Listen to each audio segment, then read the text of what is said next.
Hello hi ನಮಸ್ತೆ. ನಾನು ನಿಮ್ಮ ನಂದಿನಿ ಗೌಡ ಮಲ್ನಾಡು. ಇವತ್ತು ನೋಡಿ ನಮ್ಮ ತೋಟದ 2ನೇ ರೌಂಡು ಅಡಿಕೆ ಸುಲ್ತ ಸ್ಟಾರ್ಟ್ ಆಗಿದೆ. 2 ಜನ ಕೊನೆಗಾರರು ಬಂದಿದ್ದಾರೆ. ಸ್ವಲ್ಪ ಮೋಡ ಕೂಡ ಇದೆ, ಹಾಗಾಗಿ ಸ್ವಲ್ಪ ಮೋಡ, ಸ್ವಲ್ಪ ಬಿಸಿಲು ಸಹ ಇದೆ. ಅಷ್ಟು ಕ್ಲಿಯರಾಗಿ ಬಂದಿಲ್ಲ ಅಂದರೂ ಅಡ್ಜಸ್ಟ್ ಮಾಡ್ಕೊಳ್ಳಿ ಈ ವಿಡಿಯೋನ ನೋಡ್ತಾ. ಹಾಗೆ ಇನ್ನೇನು ಒಂದು 15 ದಿನ ಇದೆ ಅಲ್ಲಿಗೆ ಈ ವರ್ಷದ ಅಡಿಕೆ ಫಸಲು ಮುಗೀತು. ಇನ್ನೇನಿದ್ರು ಮುಂದಿನ ವರ್ಷ ಇನ್ನು ನೀರು ಹೊಡೆಯೋದು, ಬೇರೆ ಥರ ಕೆಲಸಗಳೇ ಇರುತ್ತೆ, ಗೊಬ್ಬರ ಹಾಕೋದು, ಈ ರೀತಿ ಕೆಲಸಗಳಿರುತ್ತೆ. ಹಾಗೆ ಕಾಫಿ ಕೂಡ ಕೆಲವೊಂದು ಗಿಡದಲ್ಲಿ ಇದೆ, ಕೆಲವೊಂದು ಗಿಡದಲ್ಲಿಲ್ಲ. ಹಣ್ಣು ಬಂದಿದ್ದೆಲ್ಲ ಕುಯ್ಸಾಗಿದೆ, ಸ್ವಲ್ಪ ಕಾಯಿ ಇದ್ದಿದ್ದನ್ನು ಮಾತ್ರ ಬಿಟ್ಟಿದ್ದೀವಿ, ಅದನ್ನು ಕುಯ್ಯಿಸಬೇಕು. ಹಾಗೆ ಇನ್ನೊಂದು ಸ್ವಲ್ಪ ಜಾಗದಲ್ಲಿ ನೀರು ಸಹ ಹೊಡೆದಿದ್ದೀವಿ, ಹೂ ಕೂಡ ಆಗ್ತಾ ಇದೆ. ಇನ್ನು ಕಾಫಿ ಸೆಟ್ಟಿಂಗ್ ಮಾಡಬೇಕು. ಮಳೆ ಬರುತ್ತೇನೋ ಅಂದ್ಕೊಂಡ್ವಿ, ಮಳೆ ಬರ್ತಾ ಇಲ್ಲ. ಹಾಗಾಗಿ ನಮಗೆ ನೀರು ಹೊಡ್ಕೊಂಡು ಹೂವನ್ನ ಸೆಟ್ ಮಾಡ್ತೀವಿ. ರೈತರು ಅಂದಮೇಲೆ ಒಂದೊಂದು ಕೆಲಸಗಳು ಇದ್ದೇ ಇರುತ್ತೆ ಅಲ್ವಾ.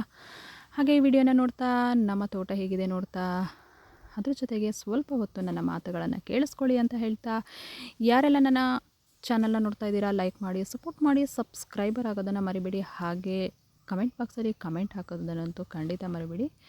ಕಮೆಂಟ್ ಹಾಕಿ ನೋಡಿ ಎಲ್ಲ ಆಗ್ತದೆ. ನಾನು ಕೂಡ ಕೆಲಸ ಮಾಡ್ತಾಯಿದ್ದೀನಿ, ರೈತರಾಗಿ ಹುಟ್ಟಿದ ಮೇಲೆ ಕೆಲಸ ಮಾಡಲೇಬೇಕಲ್ವಾ, ಹಾಗೆ ಇರೋಕ್ಕೆ ಸಾಧ್ಯವೇ ಇಲ್ಲ. ಜನ ಇಲ್ಲ ಅಂದಾಗ ನಾವೇ ಕೆಲಸದವರಾಗಿರ್ತೀವಿ, ಮಾಡಲೇಬೇಕು. ನಮ್ಮನೆ ಕೆಲಸ ನಾವು ಮಾಡೋದ್ರಲ್ಲಿ ತಪ್ಪಿಲ್ಲ ಅನ್ನೋದು ನನ್ನ ಅಭಿಪ್ರಾಯ. ನಾನು ಅಡಿಕೆ ಕೆಳಗಡೆ ಬಿದ್ದಿದ್ದನ್ನೆಲ್ಲ ಆರಿಸ್ತಾ ಇದ್ದೀನಿ. ಒಬ್ಬಳೇ ಇದ್ದೀನಲ್ವ, ಸ್ವಲ್ಪ ಬೇಜಾರಾಗ್ತಾಯಿತ್ತು, ಅದಕ್ಕೆ ಒಂದು ವೀಡಿಯೋ ಮಾಡಿ ಹಾಕೋಣ ಅಂತ ವೀಡಿಯೋ ಮಾಡ್ತಾಯಿದ್ದೀನಿ. ಹಾಗೆ ನನ್ನ ಹಸ್ಬೆಂಡ್ ಕೂಡ ಹೇಳ್ತಾ ಇದ್ದಾರೆ, ಅಲ್ಲೇ ಮಾತಾಡ್ತಾ ವೀಡಿಯೋ ಮಾಡ್ತಾ ಇರ್ತೀಯಾ ಇಲ್ಲ ಅಡಿಕೆ ಉದುರನ್ನ ಹೆರಗ್ತೀಯಾ ಅಂತ ಕೇಳ್ತಾಯಿದ್ರು. 2 ಕೆಲಸನೂ ಮಾಡ್ತಾಯಿದ್ದೀನಿ ಅಂತ ಹೇಳ್ತಾ ಇದ್ದೆ. ಹಾಗೆ ಸ್ವಲ್ಪ ಬಿಸಿಲಿತ್ತಲ್ವ, ಕಪ್ಪಾಗ್ತೀನಿ, ಶರ್ಟ್ ಹಾಕ್ಕೊಂಡಿದ್ದೀನಿ, ತಲೆಗೆ ಒಂದು ಬಟ್ಟೆ ಸಹ ಕಟ್ಕೊಂಡಿದ್ದೀನಿ, ಕಪ್ಪಾಗ್ಬಿಡ್ತೀನಿ. ಇನ್ನೆಲ್ಲ ಏನಾಗುತ್ತೆ ಅಂದರೆ ಫಂಕ್ಷನ್ಗಳು ಸ್ಟಾರ್ಟ್ ಆಗುತ್ತೆ. ಇನ್ನು ಅಡಿಕೆ ಕೊಯ್ಲು, ಕಾಫಿ ಕೊಯ್ಲು ಮುಗೀತು ಅಂದರೆ ಫಂಕ್ಷನ್ಗಳು ಸ್ಟಾರ್ಟು. ಫಂಕ್ಷನ್ಗಳಿಗೆ ತಿರುಗೋದೇ ಆಗುತ್ತೆ. ಸ್ವಲ್ಪ ಚೆನ್ನಾಗಿ ಕಾಣಬೇಕಲ್ವಾ, ಅದಕ್ಕೆ ಬಿಸಿಲನ್ನ ಅವಾಯ್ಡ್ ಮಾಡ್ತೀನಿ. ಹಾಗೆ ನನ್ನ ಚಾನಲಲ್ಲಿ ಇವಾಗ ಸಾಂಗ್ ಕೂಡ ಹಾಕ್ತಾಯಿದ್ದೀನಿ, ಅದಕ್ಕೆ ಒಳ್ಳೆಯ ಅಭಿಪ್ರಾಯಗಳು ಬಂದಿದೆ, ಕಮೆಂಟ್ಗಳು ಬಂದಿದೆ. ನನಗೆ ತುಂಬಾ ಖುಷಿ ಆಯಿತು. ನನಗೆ ಹಾಡೋದಕ್ಕೆ ಬರಲಿಲ್ಲ ಅಂದರೂ ಎಲ್ಲರೂ ತುಂಬಾ ಪ್ರೋತ್ಸಾಹ ಕೊಡ್ತಾ ಇದ್ದೀರಾ, ಅದಕ್ಕಾಗಿ ನನಗೆ ತುಂಬಾ ಖುಷಿ ಆಯಿತು. ಹಾಗೆ ಏನಾದರೂ ತಪ್ಪಿದರೆ ದಯವಿಟ್ಟು ಒಂದು ಕ್ಷಮೆ ಇರಲಿ. ನೋಡಿ ಕಾಯಿ ಎಲ್ಲ ಇದೆ, ಇನ್ನೂ ಸ್ವಲ್ಪ ಕುಯ್ಬೇಕು. ಹಾಗೆ ಅಡಿಕೆ ಕೂಡ ಎಲ್ಲ ತೆಗೆದಿದ್ದು ಸ್ವಲ್ಪ ಗೋಟಾಗಿದೆ. ಗೋಟ್ ಅಂದರೆ ಕೆಲವರಿಗೆ ಗೊತ್ತಾಗಲ್ಲ, ಕೆಂಪು ಇರುತ್ತಲ್ಲ ಅದಕ್ಕೆ ಗೋಟ್ ಅಂತ ಹೇಳ್ತೀವಿ. ಹಸಿರಿರೋದು ಕಾಯಿ ತುಂಬ ಚೆನ್ನಾಗಿ ಬರುತ್ತೆ. ನಾವು ಕಟ್ ಮಾಡಲ್ಲ ಅಡಿಕೆನ, ರೌಂಡ್ ಅಡಿಕೆನೇ ಬೇಯಿಸೋದು. ಮಿಷನ್ ಇದೆಯಲ್ವಾ, ಹಾಗಾಗಿ ಆ ಮಿಷನಲ್ಲೇ ಬೇಯಿಸ್ಕೊಳ್ತೀವಿ. ಏನಿವಾಗ ಅಡಿಕೆ ಮುಗೀತು, ಕಾಫಿ ಮುಗೀತು ಅನ್ನೋ ಇದರಲ್ಲಿ ಕಾಳ್ಮೆಣ್ಸು ಕೂಡ ರೆಡಿ ಆಗ್ತಾಯಿದೆ. ಇನ್ನು ಕಾಳ್ಮೆಣ್ಸು ಕೂಡ ಕುಯ್ಬೇಕು. ರೈತರು ಅಂದಮೇಲೆ ಏನಾದ್ರು ಒಂದು ಕೆಲಸ ಇದ್ದೇ ಇರುತ್ತಲ್ವ, ಮಾಡ್ತಾನೇ ಇರಬೇಕು, ಅದು ಮುಗಿಯಲ್ಲ. ಅಂದರೆ ಏನೋ ಒಂಥರ ಚೆಂದ, ಒಂದು ಕೆಲಸ ಆದಮೇಲೆ ಒಂದು ಕೆಲಸ ಸ್ಟಾರ್ಟ್ ಆಗುತ್ತಾ, ಬ್ಯುಸಿ ಲೈಫ್ ಆಗಿರುತ್ತೆ, ಆರಾಮಾಗಿ ಇರೋದಕ್ಕೆ ಆಗೋಲ್ಲ. ಒಂದು ಕೆಲಸ ಆದ ತಕ್ಷಣ ಇನ್ನೊಂದು ಕೆಲಸ ನೆನಪಾಗುತ್ತೆ. ಅಯ್ಯೋ ಅದನ್ನು ಆ ಕೆಲಸ ಮಾಡಬೇಕಲ್ಲ ತೋಟಕ್ಕೆ, ಅಯ್ಯೋ ಈ ಕೆಲಸ ಮಾಡಬೇಕಲ್ಲ ಅನ್ನೋದನ್ನೇ ಮಾಡ್ತಾಯಿರ್ತೀವಿ. ಇದು ನಮ್ಮ ತೋಟದ ದಾರಿ. ಅಂದರೆ ನಮ್ಮದು 800 ಕಾರ್ ಇದೆಯಲ್ವ, ಅದರಲ್ಲೇ ನಾವು ಈ ಕೊನೆಗಳನ್ನು ಹಿಂದುಗಡೆ ತುಂಬಿಕೊಂಡು ಮನೆಗೆ ತೊಗೊಂಡೋಗ್ತೀವಿ. ಹೊರೋದಕ್ಕೆ ಯಾರೂ ಜನ ಇರಲ್ಲ. ಹಿಂದೆ ಎಲ್ಲ ಹೊರಿಸ್ತಾ ಇದ್ರಂತೆ, ಮತ್ತು ಕೆಲವೊಂದು ಗೂಡ್ಸ್ ಗಾಡಿಗಳಿಗೆ ಹೇಳ್ಕೊಳ್ತಾ ಇದ್ದರು. ಇವರು ಹೊಸ ಕಾರು ತಂದ ಮೇಲೆ ಇಲ್ಲೆಲ್ಲ ತರೋಕ್ಕಾಗಲ್ಲ, ಅದರಲ್ಲಿ ಏನೂ ಹಾಕ್ತಿರ್ಲಿಲ್ಲ ನಾವು. ಇವಾಗ 800 ಕಾರ್ ಇರೋದ್ರಿಂದ ಅದರಲ್ಲಿ ಎಲ್ಲ ತೊಗೊಂಡು ಬಂದು ಹಾಕ್ಕೊಳ್ತೀವಿ. ಅದ್ರ ಜೊತೆಗೆ ನೋಡಿ ಮನೆಯಲ್ಲಿ ಈ ಥರ ಮಿಷನಲ್ಲಿ ಒಂದು ಕಡೆ ಉದುರು ಮಾಡಿದ್ದೀವಿ, ಒಬ್ಬರು ಅಜ್ಜ ಹಾಕ್ತಾ ಇದ್ದಾರೆ. ಅದ್ರ ಜೊತೆಗೆ ನಾನು ನಮ್ಮ ಮನೆಯವರು ಕೂತ್ಕೊಂಡು ಬಿಡಿಸ್ತಾ ಇದ್ದೀವಿ. ನಮ್ಮ ಮನೆಯವರಿಗೆ ತುಂಬ ಶೆಕೆ ಅಂತೆ, ಅದಕ್ಕೆ ಶರ್ಟ್ ಎತ್ತಿಟ್ಟು ನನ್ನ ಮಗಳು ವೀಡಿಯೋ ಮಾಡ್ತಾಯಿತ್ತು, ಅವಳಿಗೆ ಡ್ಯಾನ್ಸ್ ಮಾಡಿ ತೋರಿಸ್ತಾ ಇದ್ದಾರೆ.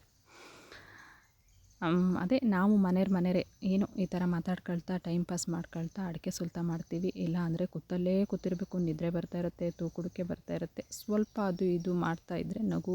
ಅದ್ರ ಜೊತೆ ಇನ್ಯಾರು ಇರ್ತಾರೆ ಜನ, ನಮ್ಮ ಅತ್ತೆ, ನಮ್ಮ ಮಾವ, ನನ್ನ ಭಾವ, ಹಾಗೆ ನಮ್ಮ ಮನೆಯವರು. ಒಂದು ಅಜ್ಜ ಇದೆ ಕೆಲಸಕ್ಕೆ, ಅವರೊಬ್ಬರು. ನೋಡಿ ಇಲ್ಲಿ ಇವ್ರು 3 ಜನ ಮಿಷನಿಗೆ ಹಾಕ್ಕೊಟ್ಟಿದ್ದನ್ನು ಬಿಡಿಸ್ತಾ ಇದ್ದಾರೆ. ಇದೇ ರೀತಿ ಈ ಮಿಷನಲ್ಲಿ ಕೆಲಸ ಆದಮೇಲೆ ಇನ್ನೊಂದು ಉದುರು ಮಿಷನ್ ಸಹ ತೋರಿಸಿದ್ದೀನಿ, ಅದರಲ್ಲಿ ಉದುರು ಮಾಡ್ಕೊಳ್ತೀವಿ. ಹಾಗೆ ಇನ್ನೊಂದು ಗೋಟ್ ಮಿಷನ್ ಸಹ ತೋರಿಸಿದ್ದೀನಿ, ಆ ಗೋಟ್ ಮಿಷನಲ್ಲೂ ಸಹ ಕೆಲಸ ಮಾಡ್ತಿರ್ತೀವಿ. 3 ಮಿಷನ್ಗಳಿದೆ. ಒಂದೊಂದು ಮಿಷನಲ್ಲಿ ಒಂದೊಂದು ಸತಿ ಕೆಲಸ ಮಾಡ್ಕೊಳ್ತಾನೆ ಇರ್ತೀವಿ. ಕೈಗಳಿಗೆ ಪುರ್ಸೋತನ್ನೋದು ಇಲ್ಲ, ಏನಾದರೂ ಒಂದು ಕೆಲಸ ಇದ್ದೇ ಇರುತ್ತೆ.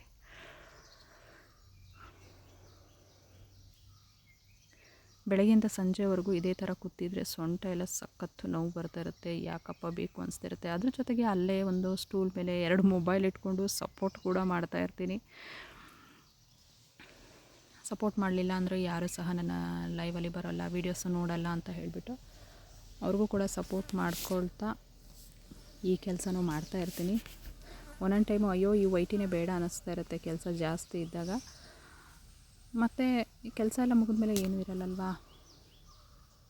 ಅದ್ರ ಜೊತೆಗೆ ಮಕ್ಕಳು ಸ್ಕೂಲಿಂದ ಬರ್ತಾರೆ, ಅವ್ರಿಗೇನಾದರೂ ತಿಂಡಿ ರೆಡಿ ಆಗಬೇಕು, ತುಂಬ ಕೆಲಸಗಳಿರ್ತವೆ. ನಾನಂತೂ ದಿನ ಹೋಗಿದ್ದೆ ಗೊತ್ತಾಗಲ್ಲ. ಬೆಳಗ್ಗೆ 5 ಗಂಟೆಯಿಂದ ಸ್ಟಾರ್ಟ್ ಆದರೆ ಸಂಜೆ 11 ಗಂಟೆ 12 ಗಂಟೆ ಹೇಗಾಗುತ್ತೆ ಅಂತಲೇ ಗೊತ್ತಾಗಲ್ಲ. ಆ ಟೈಮಿಂಗ್ಸಲ್ಲಿ ಲೈವ್ ಮಾಡಬೇಕು, ವೀಡಿಯೋ ಮಾಡಬೇಕು, ಬೇರೆಯವರಿಗೆ ಸಪೋರ್ಟಿಗೆ ಹೋಗಬೇಕು. ಈಗ ಒಂದು ಸ್ವಲ್ಪ ದಿನದಿಂದ ಎಲ್ಲ ನಿಲ್ಲಿಸ್ಬಿಟ್ಟಿದ್ದೆ. ಹಾಗೆ ನನ್ನ ಚಾನಲ್ ಕೂಡ ಪ್ರಾಬ್ಲಮ್ ಆಗಿತ್ತಲ್ವ, ಹಾಗಾಗಿ ಸ್ವಲ್ಪ ಎಲ್ಲ ಅವಾಯ್ಡ್ ಮಾಡ್ಕೊಂಡಿದ್ದೆ. ಇವಾಗ ಎಲ್ಲ ಮಾಮೂಲಿಗೆ ಬಂದಿದೆ. ಇನ್ನು ಮುಂದೆ ಎಲ್ಲ ಕಂಟಿನ್ಯೂ ಮಾಡ್ಕೊಂಡು ಹೋಗಬೇಕು. ನನ್ನ ಕೆಲಸನೂ ಸಹ ಇನ್ನೊಂದು 15 ದಿನ ಇಷ್ಟು ಬ್ಯುಸಿ, ಆಮೇಲೆ ಮತ್ತೆ ಫ್ರೀ ಆಗ್ತೀನಿ. ಫ್ರೀ ಆದಾಗ ಖಂಡಿತ ಎಲ್ಲರಿಗೂ ಸಪೋರ್ಟಲ್ಲಿ ಬಂದು ಸಪೋರ್ಟ್ ಮಾಡ್ತಾ, ಅವ್ರ ವೀಡಿಯೋಗಳನ್ನು ನಾನು ನೋಡ್ತಾ, ನನ್ನ ವೀಡಿಯೋಗಳನ್ನು ಅವ್ರು ನೋಡ್ತಾ, ಇದೇ ರೀತಿಯ ಲೈಫು. ನನ್ನ ಮಗಳು ನೋಡಿ ಎಲ್ಲಿ ತನಕ ಸಿಪ್ಪೆ ಹಾರ್ತಾ ಇದೆ ಅಮ್ಮ ಅಂತ ಹೇಳಿಬಿಟ್ಟು ನೋಡಿ ತೆಗಿತಾ ಇದ್ದಾಳೆ ವೀಡಿಯೋಸು. ಮಾತಾಡಿದ್ರೆ ಹೆಚ್ಚಾಗುತ್ತೆ ಅಂತ ಸ್ವಲ್ಪ ಹೊತ್ತು ಸುಮ್ಮನೆ ಆದೆ. ಆದರೂ ಏನೋ ಒಂಥರ ಚೆನ್ನಾಗಿರುತ್ತೆ ನೋಡೋದಕ್ಕೆ ಅಲ್ವಾ. ನಮಗೆ ಅಡಿಕೆ ಸುಲ್ತ ಮಾಡಿ ಮಾಡಿ ಅದೆಲ್ಲ ಮಿಷನ್ನು ಎಲ್ಲ ಸೈಡಿಗೆ ಎತ್ತಿಡ್ತೀವಲ್ವ, ವಾಶ್ ಮಾಡಿ ಅದೆಲ್ಲ ಕ್ಲೀನ್ ಮಾಡಬೇಕಿನ್ನು. ಅದೆಲ್ಲ ತೋರಿಸ್ತೀನಿ ನಾನು ವೀಡಿಯೋದಲ್ಲಿ ಯಾವ ರೀತಿ ಕ್ಲೀನ್ ಮಾಡ್ತೀವಿ ಅಂತ ಹೇಳಿಬಿಟ್ಟು. ಆವಾಗ ನಮಗೆ ಬೇಜಾರಾಗುತ್ತೆ ಒಂಥರ.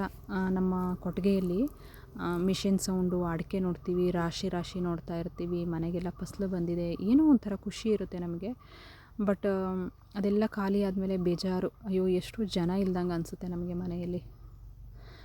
ನೋಡಿ ನಮ್ಮನೆ ಅಜ್ಜ ತೊಗೊಂಡೋಗ್ಬಿಟ್ಟು ಅಂಡೆಗೆ ಅಡಿಕೆನ ಹಾಕ್ತಾಯಿದೆ. ಇದು ಅಂಡೆ ಫುಲ್ ಆದಮೇಲೆ ಬೆಳಗ್ಗೆ 5 ಗಂಟೆಗೆ ಬೆಂಕಿ ಹಾಕಿಬಿಟ್ಟು 7 ಗಂಟೆಗೆ 8 ಗಂಟೆ ಒಳಗಡೆ ಅಡಿಕೆನ ತೋಡಿ ಹರಡಿಬಿಡ್ತೀವಿ. ಮತ್ತು ಬಿಸಿಲಾದರೆ ಅಂಗಳದಲ್ಲಿ ಹರಡೋಕ್ಕಾಗೋದಿಲ್ಲ, ಸುಸ್ತಾಗುತ್ತೆ ಅಂತ ಹೇಳಿಬಿಟ್ಟು ಇದನ್ನು ಒಂದು ಫುಲ್ ಮಾಡೋ ತನಕ ಮಿಷನಲ್ಲಿ ಹಾಕ್ತೀವಿ, ಮುಟ್ಟು ತೆಗಿತೀವಿ. ಇದೇ ಕೆಲಸ, ಮಾಮೂಲಿ ಕೆಲಸಗಳು. ನಮ್ಮದು ಈ ಅಡಿಕೆ 1 ಕ್ವಿಂಟಲ್ಲು ಬೇಯುತ್ತೆ. ಸ್ವಲ್ಪ ದೊಡ್ಡ ಅಂಡೆ, ಆಗೆಲ್ಲ ಸ್ವಲ್ಪ ಚಿಕ್ಕದಿತ್ತಂತೆ. ಇವಾಗ ಇದನ್ನು ದೊಡ್ಡದಾಗಿ ಮಾಡಿಸ್ಕೊಂಡಿದ್ದಾರೆ. ಇವಾಗ ಒಂದು 7-8 ವರ್ಷನೇ ಆಯಿತು ಆವಾಗ ಮಾಡಿಸ್ಕೊಂಡಿದ್ದಾರೆ. ಕರೆಂಟ್ ಇದ್ದರೆ ಮಿಷಿನ್ ಓಡ್ತಾ ಇರುತ್ತೆ. ಇವಾಗ ಒಂದು ಸ್ವಲ್ಪ ಕರೆಂಟು ಸಹ ಆವಾಗವಾಗ ತೆಗಿತಾ ಇರ್ತಾರೆ. ಹಾಗಾಗಿ ಕರೆಂಟ್ ಇದ್ದಾಗ ನಾವು ಮಿಷಿನಿಗೆ ಹಾಕಿಟ್ಕೊಳ್ತೀವಿ, ಕರೆಂಟ್ ಇಲ್ಲದಾಗ ಕೂತ್ಕೊಂಡು ಎಲ್ಲರೂ ಸೇರಿಕೊಂಡು ಮುಕ್ಳು ತೆಗಿಳ್ತೀವಿ. ಆದರೆ ಆ ಮಿಷಿನ್ ಸೌಂಡ್ ಕೇಳಿ ಕೇಳಿ ಕಿವಿಗೆ ಏನೋ ಒಂಥರ ಆಫ್ ಆದಾಗ ಅಯ್ಯೋ ನೆಮ್ಮದಿ ಅನಿಸ್ತಾ ಇರುತ್ತೆ. ನೋಡಿ ಇಲ್ಲೆಲ್ಲ ಈ ಥರ ಸುರಿದಿಟ್ಕೊಂಡಿರ್ತೀವಲ್ಲ, ಇದನ್ನೆಲ್ಲ ನೀಟಾಗಿ ಈ ಥರ ತೆಗಿತೀವಿ. ಮನೆಯವರೆಲ್ಲ ಮಾತಾಡ್ಕೊಳ್ತಾ ನಗಾಡ್ಕೊಳ್ತಾ ಈ ಕೆಲಸನ ಮುಂದುವರಿಸ್ತಾ ಹೋಗ್ತೀವಿ. ದಿನಚರಿನೇ ನಮ್ಮದು ಈ ಥರ ಆಗಿರುತ್ತೆ. ನವೆಂಬರಿಂದ ಜನವರಿ ತನಕ ಇದೇ ಕೆಲಸ ನಮ್ಮದು. ಇದೆಲ್ಲ ಬೆಂದ ಮೇಲೆ ಮತ್ತೆ ಇದನ್ನು ಆರಿಸ್ಬೇಕು. ಅದರದ್ದು ಒಂದು ವಿಡಿಯೋ ಹಾಕ್ತೀನಿ, ಯಾವ ರೀತಿ ಆರಿಸ್ತೀವಿ ಅಂತ. ಕೆಲಸ ಸ್ವಲ್ಪ ಇದ್ದೇ ಇರುತ್ತೆ. ಬಟ್ ಈ ಅಡಿಕೆ ಕುಯ್ಲು, ಕಾಫಿ ಕುಯ್ಲು ಇರುತ್ತಲ್ಲ, ಅಷ್ಟು ಬ್ಯುಸಿ ಇರಲ್ಲ. ಒಂದು ಸ್ವಲ್ಪ ದಿನ ಕೆಲಸ ಇದ್ದರೆ ಒಂದು ಸ್ವಲ್ಪ ದಿನ ಫ್ರೀ ಇರ್ಬೋದು. ಬಟ್ ನವೆಂಬರ್ ತಿಂಗಳಿಂದ ಜನವರಿ ತಿಂಗಳ ತನಕ ಮಾತ್ರ ಫುಲ್ಲು ಬ್ಯುಸಿ. ಮಲೆನಾಡಲ್ಲಿ ನೀವು ಯಾರನ್ನೇ ಬಂದು ನೋಡಿ, ಯಾರ ಮನೆ ಬೇಕಾದರೂ ಬಂದು ನೋಡಿ ಎಷ್ಟು ಬ್ಯುಸಿ ಇರ್ತೀವಿ ಅಂತ ಹೇಳಿಬಿಟ್ಟು. ನನ್ನ ಮಗಳು ಹೇಳೋದು, ವೀಡಿಯೋ ತೆಗಿತೀನಿ ಅಜ್ಜಿ, ಸ್ವಲ್ಪ ಕ್ಲೀನಾಗಿ ಫೋಸ್ ಕೊಡು ಅಂತ. ಅದಕ್ಕೆ ನಮ್ಮ ಅತ್ತೆ ಕರೆಕ್ಟಾಗಿ ಕೂತ್ಕೊಂಡು ನೋಡ್ತಾ ಇದ್ದಾರೆ ಅವಳನ್ನು. ಇದೇ ಎಲ್ಲರೂ ಮಾತಾಡ್ಕೊಳ್ತಾ ನಗಾಡ್ಕೊಳ್ತಾ ಈ ಕೆಲಸ ಮುಂದುವರಿಸ್ತಾ ಹೋಗ್ತೀವಿ ನಾವು. ಹಾಗೆ ಇನ್ನೊಂದು ಇದು ಗೋಟ್ ಮಿಷನ್ ಅಂತ ಹೇಳಿದ್ನಲ್ವಾ, ಅದು ಎಲ್ಲ ಸ್ವಲ್ಪ ಸ್ವಲ್ಪ ಕಟ್ ಮಾಡಿ ಹಾಕಿದ್ದೀನಿ. ನಾನು ಅದನ್ನು ಅಲ್ಲಿ ಆಲ್ರೆಡಿ ಮಿಷನಿಗೆ ಹಾಕ್ತಾಯಿದ್ದೆ. ಇಲ್ಲಿ ನಮ್ಮ ಅತ್ತೆ ಮತ್ತು ನಮ್ಮ ಮನೇಲಿ ಒಂದು ಅಜ್ಜ ಕೆಲಸಕ್ಕಿದೆ ಅಂದೆಲ್ಲ, ಅದು ಎಲ್ಲ ರೆಡಿ ಮಾಡ್ತಾಯಿದ್ರು. ಹಾಗೆ ನೋಡಿ ಮಾರನೇ ದಿನ ಇದನ್ನು ಅಡಿಕೆ ಬೇಯಿಸಿ ಟ್ರೈಯಲ್ಲಿ ಹೇಗೆ ಹರಡಿದ್ದೀವಿ ಅಂತ ಹೇಳಿಬಿಟ್ಟು ಹೀಗೆ ನೀಟಾಗಿ ಹರಡ್ತೀವಿ ಬೆಂದಿದ್ದ ಅಡಿಕೆನ.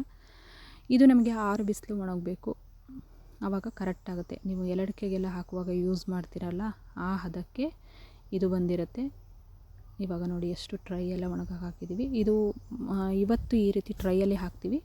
ಒಂದು ಬಿಸಿಲಾದಮೇಲೆ ತಿರ್ಗಾ ದಿನ ತೆಗೆದು ಟಾರ್ಪಲಿಗೆ ಹಾಕ್ತೀವಿ. ಮತ್ತು ಯಾಕೆ ಅಂದರೆ ಅಡಿಕೆ ಬೆಂದಿದ್ದನ್ನು ಹರಡಬೇಕಲ್ವ, ಅದಕ್ಕೋಸ್ಕರ ಈ ರೀತಿ ಮಾಡ್ಕೊಳ್ತೀವಿ. ಹಿಂದೆ ಎಲ್ಲ ಕೈ ತಟ್ಟಿ ಮೇಲ್ಗಡೆ ಚಪ್ಪರ ಎಲ್ಲ ಮಾಡ್ಕೊಳ್ತಾಯಿದ್ರು. ಇವಾಗ ಎಲ್ಲ ಈ ಥರ ಟ್ರೈ ಮಾಡ್ಕೊಳ್ತಾರೆ. ಇದು 2ನೇ ದಿನದ ಅಡಿಕೆ. ಇದು ಸ್ವಲ್ಪ ಕಾಫಿ ಬೀಜನೂ ಒಣಗಕ್ಕೆ ಹಾಕಿದ್ದೀವಿ.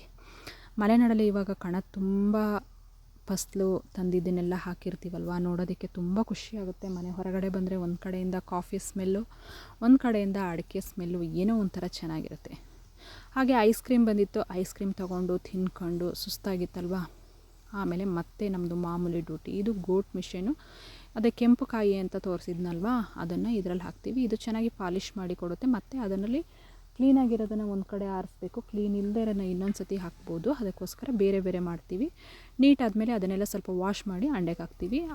ಆ ಮಿಷನಲ್ಲಿ ಹಾಕಿದ್ದನ್ನ ವಾಶ್ ಮಾಡಲ್ಲ, ಈ ಮಿಷನಿಗೆ ಹಾಕಿದ್ದನ್ನು ಮಾತ್ರ ವಾಶ್ ಮಾಡಿ ಹಾಕ್ತೀವಿ. ಅದರಲ್ಲಿ ಫ್ರೆಶ್ ಆಗಿ ಬಂದಿರುತ್ತೆ. ಇದರಲ್ಲಿ ಸ್ವಲ್ಪ ಧೂಳಿರುತ್ತೆ, ದುಸಿ ಇರುತ್ತೆ ಅಲ್ವಾ, ಅದಕ್ಕೆ ಹಾಗೆ ಹಾಕ್ತೀವಿ. ನೋಡಿ ಯಾವ ರೀತಿ ತಿರುಗ್ತಾ ಇದೆ ಅಂತ ಹೇಳಿಬಿಟ್ಟು, ರುಬ್ಬಕಲ್ಲಲ್ಲಿ ರುಬ್ಬಿದ ಹಾಗೆ ಆಗ್ತಾ ಇದೆ ಅಲ್ವಾ, ಈ ಮಿಕ್ಸಿ ಎಲ್ಲ ತಿರುಗುತ್ತಲ್ಲ ಆ ಟೈಪಲ್ಲಿ.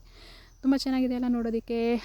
ಹಾಗೆ ನಮ್ಮ ಯೂಟ್ಯೂಬ್ ಚಾನಲ್ನ ನೋಡ್ತಾ ಇದ್ದೀರಿ ಅಂತ ಅಂದ್ಕೊಳ್ತಿದ್ದೀನಿ. ವಿಡಿಯೋನ ಪೂರ್ತಿಯಾಗಿ ನೋಡಿದ್ದಕ್ಕೆ ಧನ್ಯವಾದಗಳು. ನಮ್ಮ ಮನೆಯವರು ಬಂದುಬಿಟ್ಟು ನಾನು ಹಾಕ್ತೀನಿ ಕಡೆ ಮಿಷನ್ಗೆ ಅಂತ ಹೇಳಿದ್ರು, ಅದಕ್ಕೆ ನಾನೀಗ ಅದನ್ನು ಕ್ಲೀನ್ ಮಾಡೋದಕ್ಕೆ ಕೂತ್ಕೊಳ್ತೀನಿ. ತುಂಬ ಕೆಲಸ ಇರುತ್ತೆ. ಹಳ್ಳಿ ಲೈಫು ಅಂದರೆ ಈಸಿ ಅಲ್ಲ, ರೈತರು ಲೈಫು ಅಂದರೆ ರಿಯಲಿ ಈಸಿ ಇಲ್ಲ, ತುಂಬಾ ಕಷ್ಟ. ಕೆಲಸಗಳು ಇದ್ದೇ ಇರುತ್ತೆ, ಮಾಡ್ತಾನೇ ಇರಬೇಕು. ಬೇರೆಯವರಿಗೆಲ್ಲ ಏನು ಅನಿಸುತ್ತೆ ಅಂದರೆ ಈಸಿ ಅಂತ ಅಂದ್ಕೊಳ್ತಾರೆ, ರಿಯಲಿ ಇಲ್ಲ, ತುಂಬಾ ಕೆಲಸ ಇರುತ್ತೆ, ಮಾಡ್ತಾನೇ ಇರಬೇಕು, ಮಾಡಿದಷ್ಟು ಮುಗಿಯೋದಿಲ್ಲ. ಹೆಚ್ಚಾಗಿ ನಾನೇನಾದರೂ ಮಾತಾಡಿದರೆ ದಯವಿಟ್ಟು ಒಂದು ಕ್ಷಮೆ ಇರಲಿ. ಆದರೆ ವಿಡಿಯೋನ ಮಾತ್ರ ಪೂರ್ತಿಯಾಗಿ ನೋಡಿದ್ದಕ್ಕೆ ಥ್ಯಾಂಕ್ ಯು ಹೇಳ್ತಾ ಇವತ್ತಿನ ವಿಡಿಯೋ ಎಂಡ್ ಮಾಡ್ತಾಯಿದ್ದೀನಿ. ಅಲ್ಲಿ